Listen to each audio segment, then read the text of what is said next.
The Jungle by Upton Sinclair. Chapter 31. One of the first things that Jurgis had done after he got a job was to go and see Marija. She came down into the basement of the house to meet him, and he stood by the door with his hat in his hand, saying, "I've got work now, and so you can leave here." But Marija only shook her head. There was nothing else for her to do, she said, and nobody to employ her. She could not keep her past a secret. Girls had tried it, and they were always found out. There were thousands of men who came to this place, and sooner or later she would meet one of them.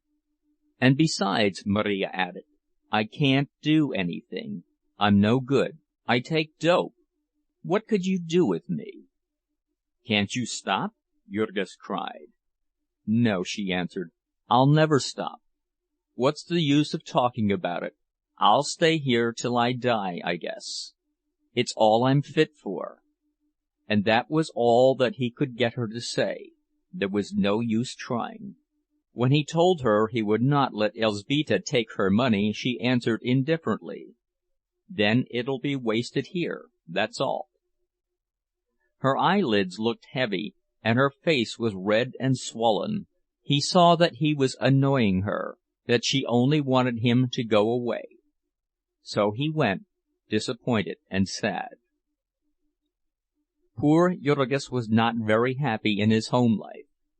Elzbieta was sick a good deal now, and the boys were wild and unruly, and very much the worse for their life upon the streets. But he stuck by the family nevertheless, for they reminded him of his old happiness. And when things went wrong, he could solace himself with a plunge into the socialist movement. Since his life had been caught up into the current of this great stream, things which had before been the whole of life to him came to seem relatively slight importance. His interests were elsewhere, in the world of ideas.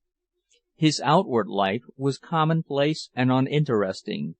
He was just a hotel porter, and expected to remain one while he lived. But meantime, in the realm of thought, his life was a perpetual adventure. There was so much to know, so many wonders to be discovered. Never in all his life did Jurgis forget the day before election, when there came a telephone message from a friend of Harry Adams asking him to bring Jurgis to see him that night. And Jurgis went and met one of the minds of the movement. The invitation was from a man named Fisher, a Chicago millionaire who had given up his life to settlement work, and had a little home in the heart of the city's slums. He did not belong to the party, but he was in sympathy with it, and he said that he was to have as his guest that night the editor of a big Eastern magazine, who wrote against socialism, but really did not know what it was. The millionaire suggested that Adams bring Jurgis along, and then start up the subject of pure food, in which the editor was interested. Young Fisher's home was a little two-story brick house, dingy and weather-beaten outside, but attractive within. The room that Jurgis saw was half-lined with books, and upon the walls were many pictures, dimly visible in the soft yellow light. It was a cold, rainy night, so a log fire was crackling in the open hearth. 7 or 8 people were gathered about it when Adams and his friend arrived, and Jurgis saw to his dismay that 3 of them were ladies. He had never talked to people of this sort before, and he fell into an agony of embarrassment. He stood in the doorway, clutching his hat tightly in his hands, and made a deep bow to each of the persons as he was introduced. Then, when he was asked to have a seat, he took a chair in a dark corner, and sat down upon the edge of it, and wiped the perspiration off his forehead with his sleeve. He was terrified lest they should expect him to talk.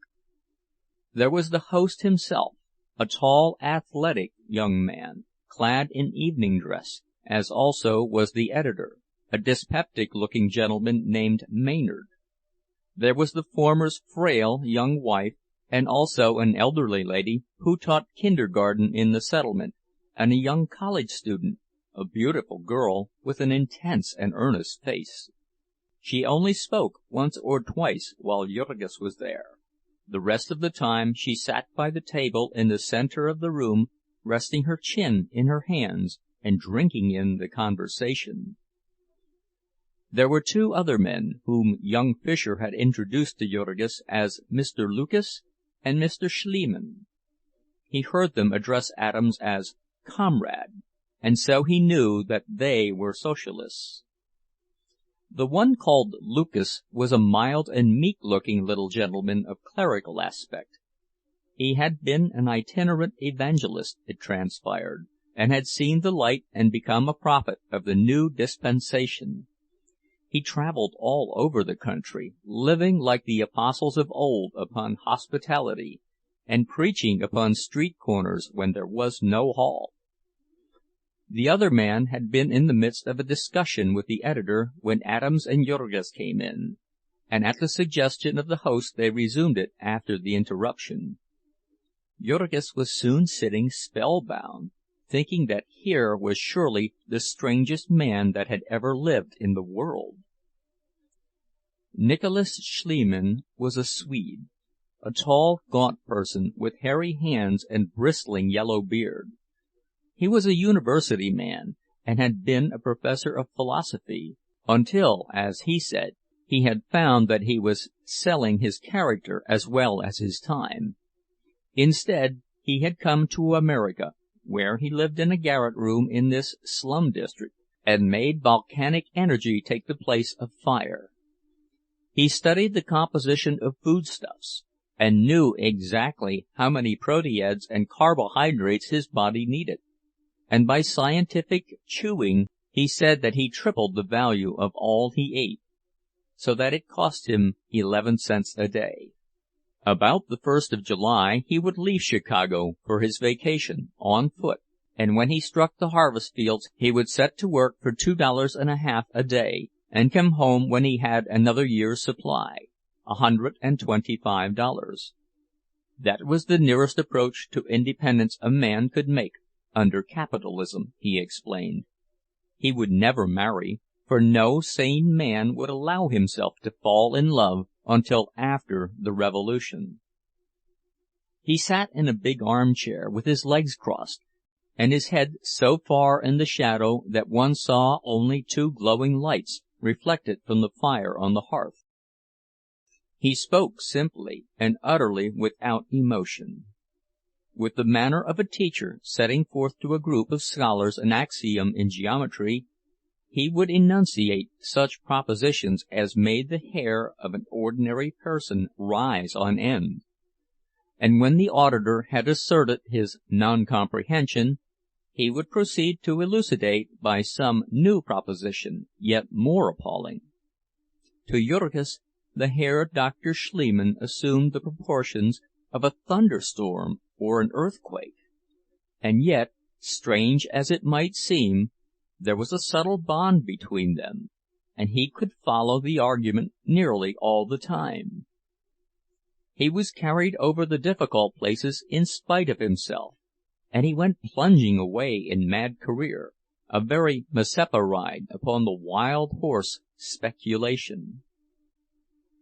Nicholas Schliemann was familiar with all the universe, and with man as a small part of it. He understood human institutions, and blew them about like soap bubbles. It was surprising that so much destructiveness could be contained in one human mind. Was it government? The purpose of government was the guarding of property rights, the perpetuation of ancient force and modern fraud. Or was it marriage? Marriage and prostitution were two sides of one shield, the predatory man's exploitation of the sex pleasure. The difference between them was a difference of class. If a woman had money, she might dictate her own terms, equality, a life contract, and the legitimacy, that is, the property rights of her children. If she had no money, She was a proletarian, and sold herself for an existence. And then the subject became religion, which was the arch-fiend's deadliest weapon. Government oppressed the body of the wage-slave, but religion oppressed his mind, and poisoned the stream of progress at its source. The working man was to fix his hopes upon a future life, while his pockets were picked in this one. He was brought up to the frugality, humility, obedience, in short, to all the pseudo-virtues of capitalism. The destiny of civilization would be decided in one final death struggle between the Red International and the Black, between Socialism and the Roman Catholic Church, while here at home the Stygian midnight of American evangelicalism. And here the preacher entered the field, and there was a lively tussle. Comrade Lucas was not what is called an educated man. He knew only the Bible, but it was the Bible interpreted by real experience. And what was the use, he asked, of confusing religion with men's perversions of it? That the church was in the hands of the merchants at the moment was obvious enough, but already there were signs of rebellion, and if Comrade Schliemann could come back a few years from now— "Ah, yes," said the other, "of course, I have no doubt that in 100 years the Vatican will be denying that it ever opposed socialism, just as at present it denies that it ever tortured Galileo." "I am not defending the Vatican," exclaimed Lucas vehemently. "I am defending the Word of God, which is one long cry of the human spirit for deliverance from the sway of oppression. Take the 24th chapter of the book of Job, which I am accustomed to quote in my addresses as the Bible upon the Beef Trust, or take the words of Isaiah, or of the Master himself, not the elegant prince of our debauched and vicious art, not the jeweled idol of our society churches, but the Jesus of the awful reality, the man of sorrow and pain, the outcast, despised of the world, who had nowhere to lay his head." "I will grant you Jesus," interrupted the other. "Well, then," cried Lucas, "and why should Jesus have nothing to do with his church? Why should his words and his life be of no authority among those who profess to adore him? Here is a man who was the world's first revolutionist, the true founder of the socialist movement, a man whose whole being was one flame of hatred for wealth, and all that wealth stands for the pride of wealth, and the luxury of wealth, and the tyranny of wealth, who was himself a beggar and a tramp, a man of the people, an associate of saloon-keepers and women of the town, who again and again, in the most explicit language, denounced wealth and the holding of wealth. "Lay not up for yourselves treasures on earth. Sell that ye have, and give alms. Blessed are ye poor, for yours is the kingdom of heaven. Woe unto you that are rich, for ye shall have received your consolation. Verily, I say unto you, that a rich man shall hardly enter into the kingdom of heaven." Who denounced in unmeasured terms the exploiters of his own time. "Woe unto you, scribes and Pharisees, hypocrites! Woe unto you also, you lawyers! Ye serpents, ye generation of vipers, how can ye escape the damnation of hell? Who drove out the businessmen and brokers from the temple with a whip? Who was crucified, think of it, for an incendiary and a disturber of the social order? And this man they have made into the high priest of property and smug respectability, a divine sanction of all the horrors and abominations of modern commercial civilization. Jeweled images are made of him, sensual priests burn incense to him, and modern pirates of industry bring their dollars, wrung from the toil of helpless women and children, and build temples to him, and sit in cushioned seats and listen to his teachings expounded by doctors of dusty divinity. "Bravo!" cried Schliemann, laughing. But the other was in full career. He had talked this subject every day for 5 years, and had never yet let himself be stopped. "This Jesus of Nazareth," he cried, "this class-conscious working man, this union carpenter, this agitator, lawbreaker, firebrand, anarchist, he, the sovereign lord and master of a world which grinds the bodies and souls of human beings into dollars, if he could come into the world this day and see the things that men have made in his name, would it not blast his soul with horror? Would he not go mad at the sight of it, he, the Prince of mercy and love?" That dreadful night when he lay in the Garden of Gethsemane and writhed in agony until he sweat blood, do you think that he saw anything worse than he might see tonight upon the plains of Manchuria, where men march out with a jeweled image of him before him, to do wholesale murder for the benefit of foul monsters of sensuality and cruelty? Do you not know that if he were in St. Petersburg now, he would take the whip with which he drove out the bankers from his temple? Here the speaker paused for an instant for breath. "No, comrade," said the other dryly, for he was a practical man. He would take pretty little imitation lemons, such as are now being shipped into Russia, handy for carrying in the pockets, and strong enough to blow a whole temple out of sight. Lucas waited until the company had stopped laughing over this. Then he began again. "But look at it from the point of view of practical politics, comrade. Here is an historical figure whom all men reverence and love, who some regard as divine, and who was one of us, who lived our life and taught our doctrine. And now shall we leave him in the hands of his enemies? Shall we allow them to stifle and stultify his example? We have his words, which no one can deny, and shall we not quote them to the people, and prove to them what he was, and what he taught, and what he did? No, no, 1,000 times no!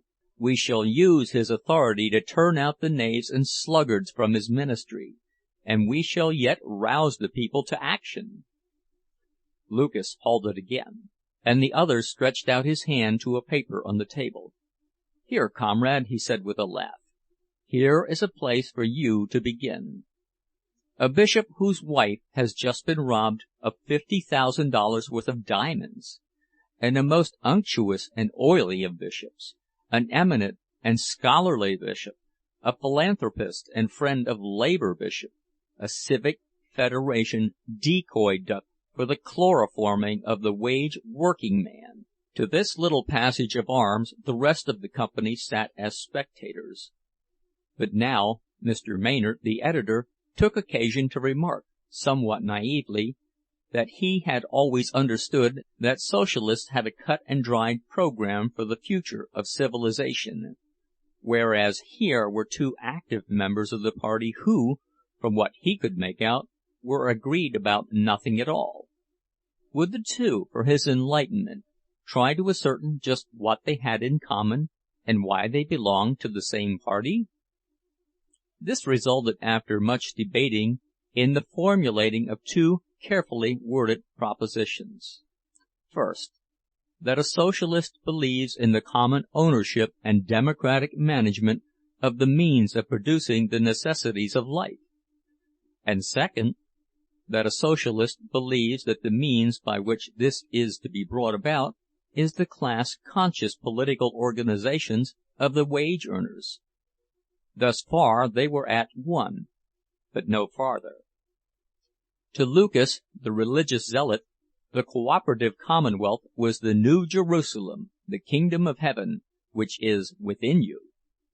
To the other, socialism was simply a necessary step toward a far distant goal, a step to be tolerated with impatience.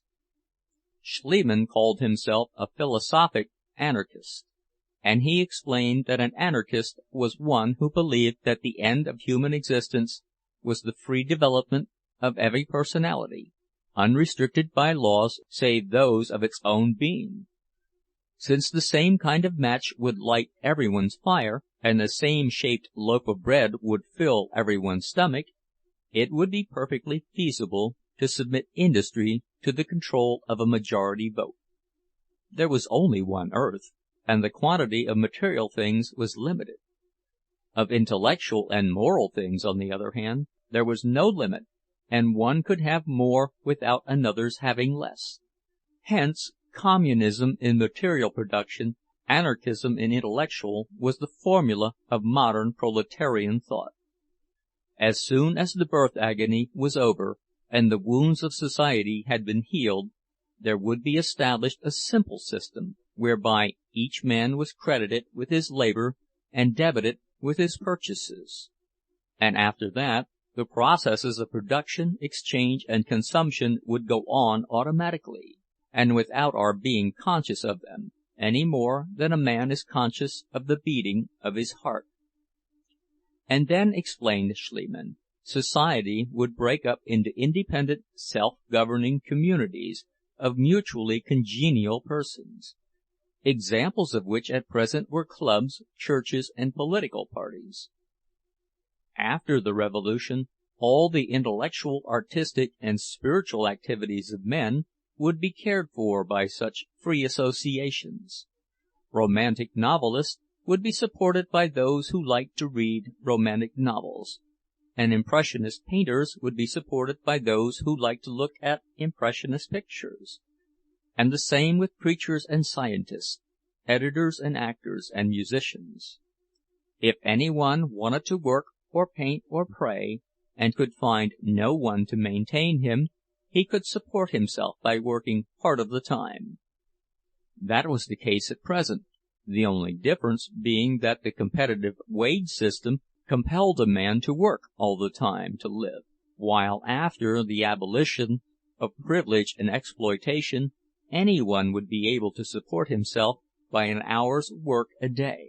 Also, the artist audience of the present was a small minority of people, all debased and vulgarized by the effort it had cost them to win in the commercial battle of the intellectual and artistic activities which would result when the whole of mankind was set free from the nightmare of competition.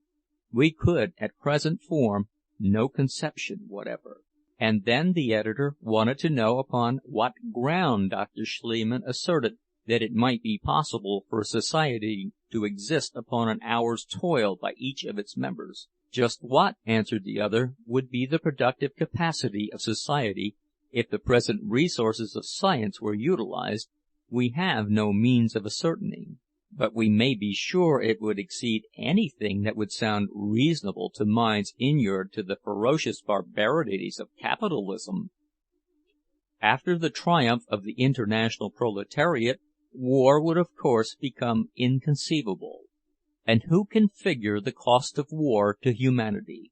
Not merely the value of the lives and the material that it destroys, not merely the cost of keeping millions of men in idleness, of arming and equipping them for battle and parade, but the drain upon the vital energies of society by the war attitude and the war terror, the brutality and ignorance, the drunkenness, prostitution, and crime it entails, the industrial impotence and the moral deadness. Do you think that it would be too much to say that 2 hours of the working time of every efficient member of a community goes to feed the red fiend of war? And then Schliemann went on to outline some of the wastes of competition, the losses of industrial warfare, the ceaseless worry and friction, the vices, such as drink, for instance, the use of which had nearly doubled in 20 years as a consequence of the intensification of the economic struggle, the idle and unproductive members of the community, the frivolous rich and the pauperized poor, the law and the whole machinery of repression, the wastes of social ostentation, the milliners and tailors, the hairdressers, dancing masters, chefs and lackeys. You understand, he said, that in a society dominated by the fact of commercial competition, money is necessarily the test of prowess, and wastefulness the sole criterion of power. So we have, at the present moment, a society with, say, 30% of the population occupied in producing useless articles, and 1% occupied in destroying them. And this is not all, for the servants and panderers of the parasites are also parasites. The milliners and the jewelers and the lackeys have also to be supported by the useful members of the community. And bear in mind also that this monstrous disease affects not merely the idlers and their menials, its poison penetrates the whole social body. Beneath the 100,000 women of the elite are 1,000,000 middle-class women, miserable because they are not of the elite, and trying to appear of it in public. And beneath them, in turn, are 5,000,000 farmers' wives, reading fashion papers, and trimming bonnets, and shop girls, and serving maids, selling themselves into brothels for cheap jewelry and imitation sealskin robes. And then consider that, added to this competition in display, you have, like oil on the flames, a whole system of competition in selling. You have manufacturers contriving tens of thousands of catch-penny devices, storekeepers displaying them, and newspapers and magazines filled up with advertisements of them. "And don't forget the wastes of fraud," put in young Fisher. "When one comes to the ultra-modern profession of advertising," responded Schliemann, "the science of persuading people to buy what they do not want, he is in the very center of the ghastly charnel house of capitalist destructiveness, and he scarcely knows which of a dozen horrors to point out first. But consider the waste in time and energy incidental to making 10,000 varieties of a thing for purposes of ostentation and snobbishness, where one variety would do for use. Consider all the waste incidental to the manufacture of cheap qualities of goods made to sell and deceive the ignorant. Consider the wastes of adulteration, the shoddy clothing, the cotton blankets, the unstable tenements, the ground cork life-preservers, the adulterated milk, the aniline soda water, the potato flour sausages." "And consider the moral aspects of the thing," put in the ex-preacher. "Precisely," said Schliemann. "The low knavery and the ferocious cruelty incidental to them, the plotting and the lying and the bribing, the blustering and bragging, the screaming egotism, the hurrying and worrying. Of course, imitation and adulteration are the essence of competition. They are but another form of the phrase, to buy in the cheapest market and sell in the dearest. A government official has stated that the nation suffers a loss of $1.25 billion a year through adulterated foods, which means, of course, not only materials wasted that might have been useful outside of the human stomach, but doctors and nurses for people who would otherwise have been well, and undertakers for the whole human race 10 or 20 years before the proper time. Then again, consider the waste of time and energy required to sell these things in a dozen stores, where one would do. There are 1 million or 2 of business firms in the country, and 5 or 10 times as many clerks. And consider the handling and rehandling, the accounting and reaccounting, the planning and worrying, the balancing of petty profit and loss. Consider the whole machinery of the civil law made necessary by these processes, the libraries of ponderous tomes, the courts and juries to interpret them, the lawyers studying to circumvent them, the pettifogging and chicanery, the hatreds and lies. Consider the waste incidental to the blind and haphazard production of commodities, the factories closed, the workers idle, the goods spoiling in storage. Consider the activities of the stock manipulator, the paralyzing of whole industries, the over-stimulation of others for speculative purposes, the assignments and bank failures, the crises and panics, the deserted towns and the starving populations. Consider the energies wasted in the seeking of markets, the sterile trades, such as drummer, solicitor, bill poster, advertising agent. Consider the wastes incidental to the crowding into cities, made necessary by competition and by monopoly railroad rates. Consider the slums, the bad air, the disease and the waste of vital energies. Consider the office buildings, the waste of time and material in the piling of story upon story, and the burrowing underground. Then take the whole business of insurance, the enormous mass of administrative and clerical labor it involves, and all utter waste. "I do not follow that," said the editor. "The cooperative commonwealth is a universal automatic insurance company and savings bank for all its members.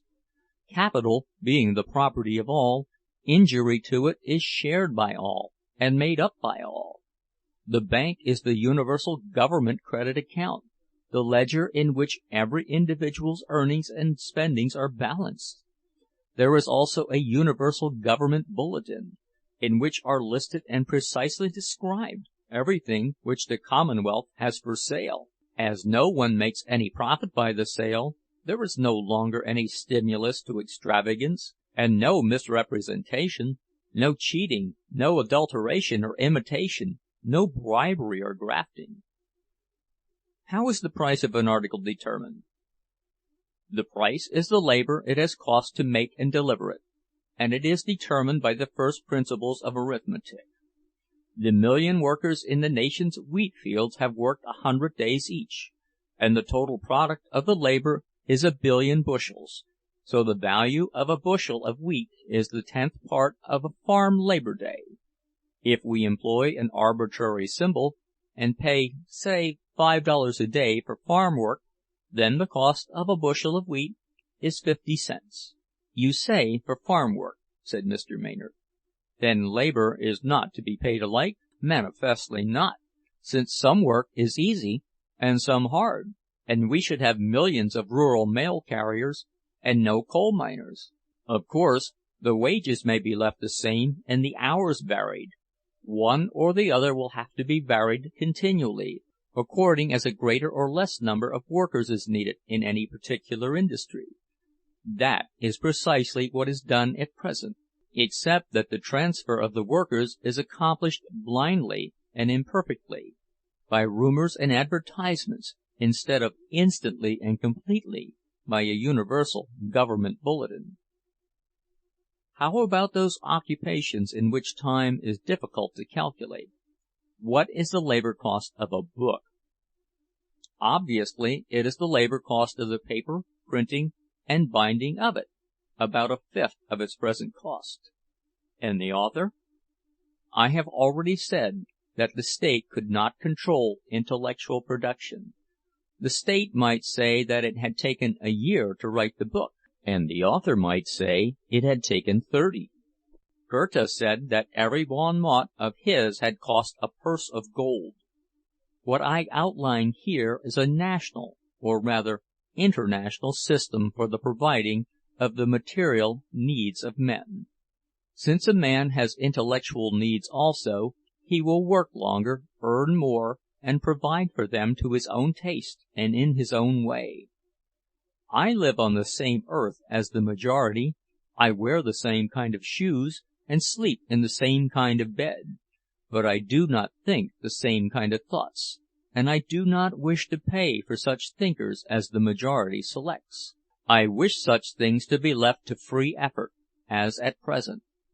If people want to listen to a certain preacher, they get together and contribute what they please, and pay for a church, and support the preacher, and then listen to him.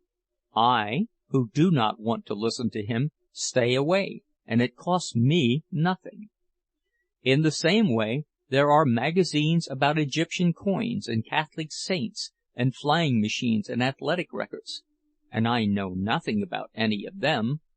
On the other hand, if wage slavery were abolished, and I could earn some spare money without paying tribute to an exploiting capitalist, then there would be a magazine for the purpose of interpreting and popularizing the gospel of Friedrich Nietzsche, the prophet of evolution, and also of Horace Fletcher, the inventor of the noble science of clean eating, and incidentally, perhaps for the discouraging of long skirts, and the scientific breeding of men and women, and the establishing of divorce by mutual consent. Dr. Schliemann paused for a moment. "That was a lecture," he said with a laugh, "and yet I am only begun." "What else is there?" asked Maynard. "I have pointed out some of the negative wastes of competition," answered the other. "I have hardly mentioned the positive economies of cooperation. Allowing 5 to a family, there are 15 million families in this country, and at least 10 million of these live separately, the domestic drudge being either the wife or a wage slave.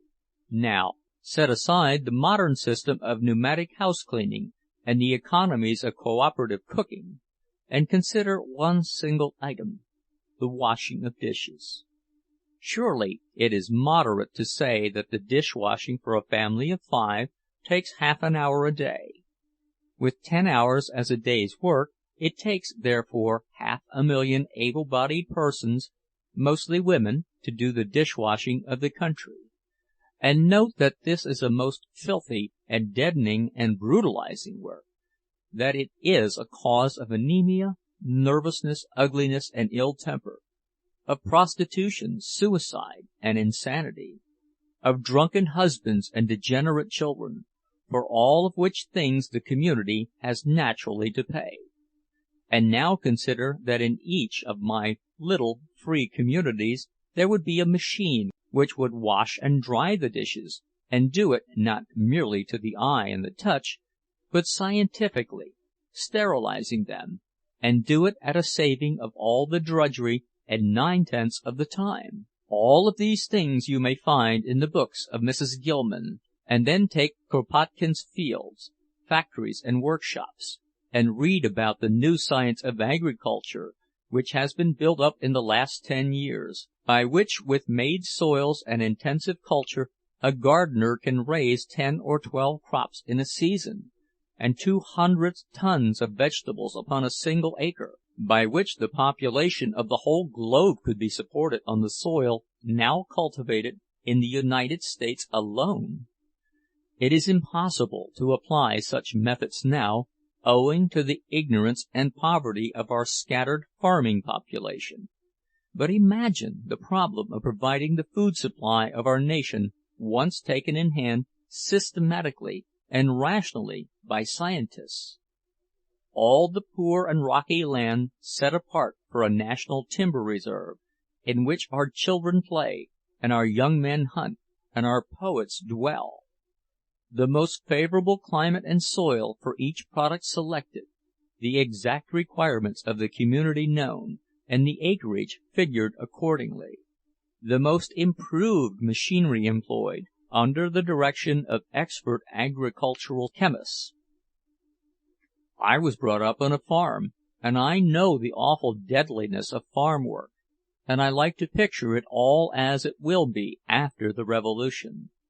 To picture the great potato planting machine, drawn by 4 horses, or an electric motor, plowing the furrow, cutting and dropping and covering the potatoes, and planting a score of acres a day.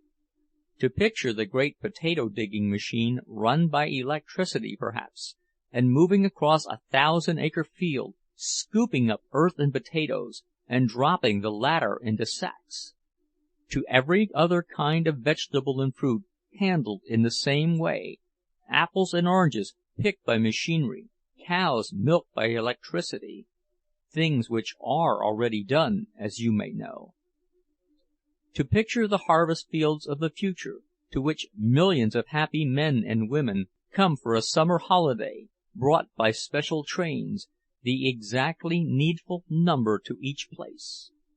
And to contrast all this with our present agonizing system of independent small farming, a stunted, haggard, ignorant man, mated with a yellow, lean, and sad-eyed drudge, and toiling from 4 o'clock in the morning until 9 at night, working the children as soon as they are able to walk, scratching the soil with its primitive tools, and shut out from all knowledge and hope, from all their benefits of science and invention, and all the joys of the spirit, held to a bare existence by competition in labor, and boasting of his freedom because he is too blind to see his chains.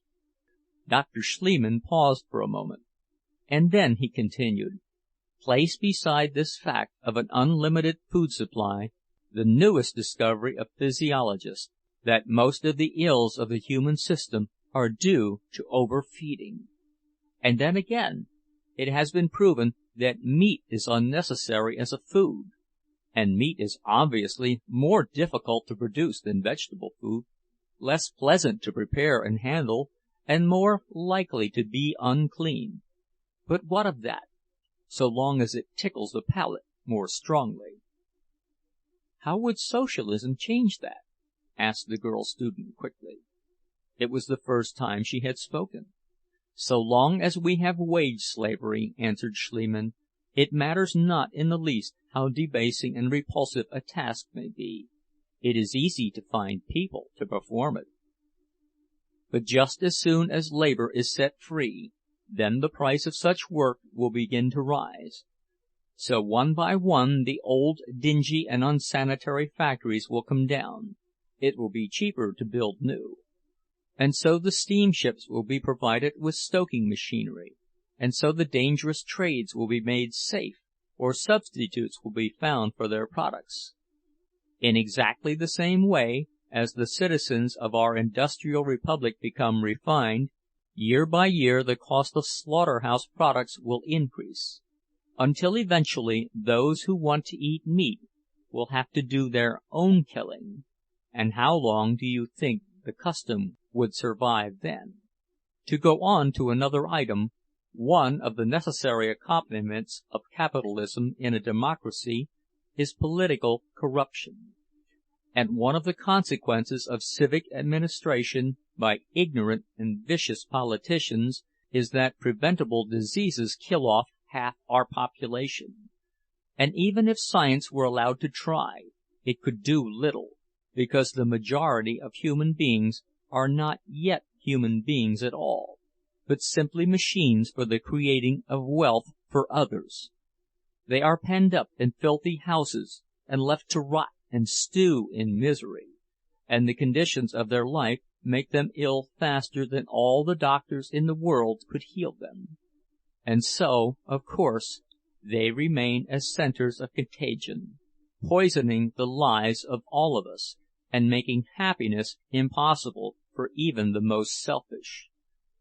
For this reason I would seriously maintain that all the medical and surgical discoveries that science can make in the future will be of less importance than the application of the knowledge we already possess, when the disinherited of the earth have established their right to a human existence." And here the Herr Doctor relapsed into silence again. Jurgis had noticed that the beautiful young girl who sat by the center table was listening with something of the same look that he himself had worn, the time when he had first discovered socialism. Jurgis would have liked to talk to her. He felt sure that she would have understood him. Later on in the evening, when the group broke up, he heard Mrs. Fisher say to her in a low voice, "I wonder if Mr. Maynard will still write the same things about socialism?" To which she answered, "I don't know, but if he does, we shall know that he is a knave." And only a few hours after this came election day, when the long campaign was over, and the whole country seemed to stand still and hold its breath, awaiting the issue. Jurgis and the rest of the staff of Heinz Hotel could hardly stop to finish their dinner, before they hurried off to the big hall which the party had hired for that evening. But already there were people waiting, and already the telegraph instrument on the stage had begun clicking off the returns. When the final accounts were made up, the Socialist vote proved to be over 400,000, an increase of something like 350% in 4 years, and that was doing well. but the party was dependent for its early returns upon messages from the locals, and naturally those locals which had been most successful were the ones which felt most like reporting. And so that night everyone in the hall believed that the vote was going to be 6 or 7 or even 800,000. Just such an incredible increase had actually been made in Chicago and in the state. The vote of the city had been 6,700 in 1900, and now it was 47,000. That of Illinois had been 9,600, and now it was 69,000. So as the evening waxed and the crowd piled in, the meeting was a sight to be seen. Bulletins would be read, and the people would shout themselves hoarse, and then someone would make a speech, and there would be more shouting, and then a brief silence and more bulletins. There would come messages from the secretaries of neighboring states, reporting their achievements. The vote of Indiana had gone from 2,300 to 12,000, of Wisconsin from 7,000 to 28,000, of Ohio from 4,800 to 36,000. There were telegrams to the national office from enthusiastic individuals in little towns, which had made amazing and unprecedented increases in a single year. Benedict, Kansas, from 26 to 260. Henderson, Kentucky, from 19 to 111. Holland, Michigan, from 14 to 208. Clio, Oklahoma, from 0 to 104. Martins Ferry, Ohio, from 0 to 296, and many more of the same kind. There were literally hundreds of such towns. There would be reports from half a dozen of them in a single batch of telegrams. And the men who read the dispatches off to the audience were old campaigners, who had been to the places and helped to make the vote, and could make appropriate comments. Quincy, Illinois, from 189 to 831. That was where the mayor had arrested a socialist speaker. Crawford County, Kansas, from 285 to 1,975. That was the home of the appeal to reason. Battle Creek, Michigan, from 4,261 to 10,184. That was the answer of labor to the Citizens' Alliance movement. And then there were official returns from the various precincts and wards of the city itself. Whether it was a factory district or one of the silk stocking wards seemed to make no particular difference in the increase. But one of the things which surprised the party leaders most was the tremendous vote that came rolling in from the stockyards. Packingtown comprised 3 wards of the city, and the vote in the spring of 1903 had been 500, and in the fall of the same year 1,600. Now, only 1 year later, it was over 6,300, and the Democratic vote only 8,800. There were other wards in which the Democratic vote had been actually surpassed, and in 2 districts members of the state legislature had been elected. Thus, Chicago now led the country. It had set a new standard for the party. It had shown the working men the way. So spoke an orator upon the platform, and 2,000 pairs of eyes were fixed upon him, and 2,000 voices were cheering his every sentence. The orator had been the head of the city's relief bureau in the stockyards, until the sight of misery and corruption had made him sick. He was young, hungry-looking, full of fire, and as he swung his long arms and beat up the crowd, to Jurgis he seemed the very spirit of the revolution. Organize! Organize! Organize! That was his cry. He was afraid of this tremendous vote which his party had not expected, and which it had not earned. "These men are not socialists," he cried. "The election will pass, and the excitement will die, and people will forget about it. And if you forget about it, too, if you sink back and rest upon your oars, we shall lose this vote that we have polled today, and our enemies will laugh us to scorn. It rests with you to take your resolution, now in the flush of victory, to find these men who have voted for us and bring them to our meetings, and organize them and bind them to us. We shall not find all our campaigns as easy as this one. Everywhere in the country tonight the old party politicians are studying this vote, and setting their sails by it, and nowhere will they be quicker or more cunning than here in our own city. 50,000 socialist votes in Chicago means a municipal ownership democracy in the spring, and then they will fool the voters once more, and all the powers of plunder and corruption will be swept into office again. But whatever they may do when they get in, there is one thing they will not do, and that will be the thing for which they were elected. They will not give the people of our city municipal ownership. They will not mean to do it. They will not try to do it.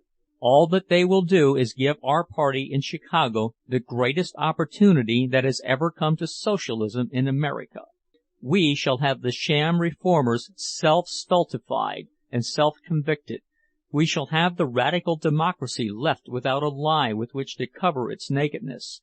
And then we will begin the rush that will never be checked, the tide that will never turn till it has reached its flood, that will be irresistible, overwhelming, the rallying of the outraged working men of Chicago to our standard. And we shall organize them, we shall drill them, we shall marshal them for the victory. We shall bear down the opposition, we shall sweep it before us, and Chicago will be ours. Chicago will be ours. Chicago will be ours. This is the end of The Jungle by Upton Sinclair. Recording by Tom Weiss.